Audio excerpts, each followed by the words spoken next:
Face à face avec un décideur économique, c'est le rendez-vous du soir avec Luc Évrard. Bonsoir Luc. Bonsoir Wendy. Votre invité ce soir, Philippe Camus, président d'Alcatel-Lucent. Oui, ça fait 2 ans maintenant qu'en tandem avec Ben Vermeulen, vous avez pris les rênes d'Alcatel-Lucent, Philippe Camus, l'équipementier télécom qui était en très grande difficulté. Est-ce que ça va mieux? Oui, il y a des signes d'amélioration, effectivement, après une période un peu difficile, qui en réalité, pour cette industrie, a commencé en 2001, après l'éclatement de la bulle Internet. Mais dans le cas d'Alcatel-Lucent, en particulier avec la fusion avec Lucent en 2006, les choses vont un peu mieux, on a des signes d'amélioration. J'ai regardé vos résultats trimestriels, la marge positive que vous annoncez, ce qui est une bonne nouvelle en soi, est comprise entre 1 et 5%. Alors on est quand même très surpris d'une marge si faible pour des matériaux de très haute technicité, puisque vous êtes un équipementier télécom. Est-ce que c'est vos coûts qui sont trop élevés ou la concurrence qui est trop vive et qui pèse sur les prix? D'abord, c'est une marge qui correspond à une période où on est à peine en reprise après C'est la ça. crise économique de 2008-2009. Et on espère améliorer cette marge en 2011. Donc c'est une marge effectivement insuffisante, mais qu'on va améliorer assez rapidement, nous l'espérons. Dans votre secteur, on assiste à la montée assez spectaculaire de concurrents asiatiques, Huawei, ZTE pour ne pas les nommer, qui poussent maintenant, y compris leurs pions en Europe, sur vos marchés, j'allais dire, de prédilection. C'est inquiétant, non? C'est la concurrence, il faut savoir ce qu'on veut. C'est un monde ouvert, donc nous sommes également concurrents de Huawei ou de ZTE en Chine Mhm. ou dans d'autres pays en dehors d'Europe. Notre réponse à cela, c'est la technologie. Pour nous, ce qui est important, c'est effectivement de mettre en avant les excellences technologiques que nous avons. On a eu des très grands succès, notamment dans le téléphone mobile. Nous sommes les pionniers en matière de téléphone mobile dit de quatrième génération, celui qui vient après le 3G. On est des pionniers dans l'optique. On a des labos de recherche un peu partout dans le monde, y compris en France.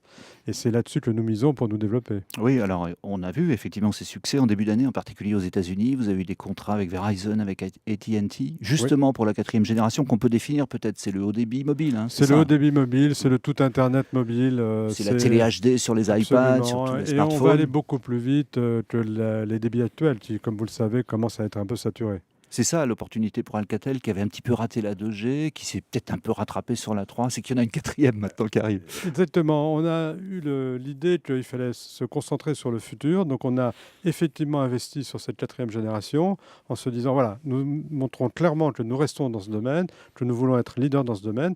On a utilisé nos ressources technologiques pour le faire. Et pour l'instant, ça marche très bien. Alors vous le disiez vous-même, c'est une entreprise qui a beaucoup souffert depuis 2001, disons. Il y a encore aujourd'hui des plans de restructuration en cours. Alcatel a supprimé 18 000 postes en 5 ans. Qu'est-ce que vous pouvez dire aujourd'hui aux salariés d'Alcatel qui nous écoutent? Ils sont encore très nombreux en France, évidemment. D'abord, ce qui est important, c'est que nous préservons, effectivement, il y a des réductions d'effectifs, notamment récemment en France, il y a un an, on a lancé un plan de réduction d'effectifs qui est d'ailleurs complètement terminé avec des départs uniquement volontaires.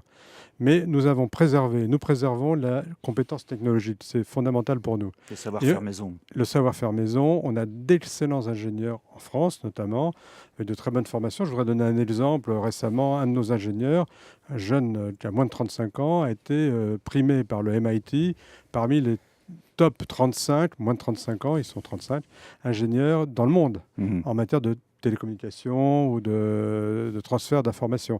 Ses prédécesseurs étaient des gens très importants, comme par exemple les fondateurs de Yahoo, les fondateurs de Google avaient eu le même prix que lui il y a quelques années. Vous avez pu garder les bons et les meilleurs. Alors, on a Voilà. gardé les bons Mm. et grâce notamment, je voudrais insister sur un point parce qu'on dit parfois que la France n'est pas très compétitive, on a pu garder les bons en matière de recherche à cause du crédit d'impôt recherche. Ouais. Ça, c'est fondamental de Une le niche comprendre. fiscale coûteuse, mais qui donne des C'est résultats. pas une niche fiscale, c'est une façon de compenser des coûts qui sont trop élevés par ailleurs. Ouais. Je voudrais qu'on dise un mot peut-être du passé, même si vous n'en êtes pas comptable, hein. Alcatel, autrefois, c'était le Siemens français. Il s'est recentré sur les télécoms. Serge Turuc, votre prédécesseur, est même allé jusqu'à préconiser l'idée d'un groupe sans usine. Est-ce qu'avec le recul, c'était une vue de l'esprit un peu utopiste, une erreur ou pas? Écoutez, j'aime pas trop rejouer le match, Je me doute. bien qu'on puisse faire des analogies sportives. Non, je pense que l'environnement était très difficile avec ces crises depuis 2001. Nos prédécesseurs, à Ben Verwaayen et à moi, ont eu affaire à gérer des urgences. Moi, ce que je dis simplement, c'est que l'une des raisons pour lesquelles j'ai pris la présidence d'Alcatel-Lucent, c'est parce que j'ai été convaincu de vraiment la capacité technologique, j'insiste sur ce point Ouais. de l'entreprise. Et là, je dois dire, je ne suis pas déçu, au contraire, j'en suis très fier. Ça, c'est un point que nos prédécesseurs nous ont laissé. Juste un mot sur votre tandem avec le néerlandais Ben Verwaayen. Comment ça marche? Très bien, écoutez, c'est quelqu'un de formidable. Moi, je trouve qu'on s'entend très très bien. Je peux dire que lorsqu'il s'est agi de travailler ensemble, on s'est vu, on ne se connaissait pas. Ouais. On a mis exactement un quart d'heure montre en main à se mettre d'accord sur la façon de travailler ensemble. Et ça, c'était un très bon signe pour le futur. Et là aussi, il n'y a pas de déception. Au contraire, on est très content. Et je pense qu'on commence à avoir quelques signes des résultats. Et juste un mot plus personnel, parce qu'on parle aussi culture sur Europe 1 le soir. Vous êtes un batteur de jazz émérite, vous êtes un Elle des mérite peut-être. principaux supporters du festival Jazz à Marciac. Vous avez encore un peu de temps pour la caisse claire? Oui, bien sûr. Et puis surtout, comme j'ai la chance d'habiter à New York une bonne partie de mon temps, à New York, il y a une communauté de jazz aussi Bah très oui, intéressante. Il y en a pareil. une à Paris aussi, il y en a une à Marciac. Mais à New York, il y a vraiment des choses très, très intéressantes.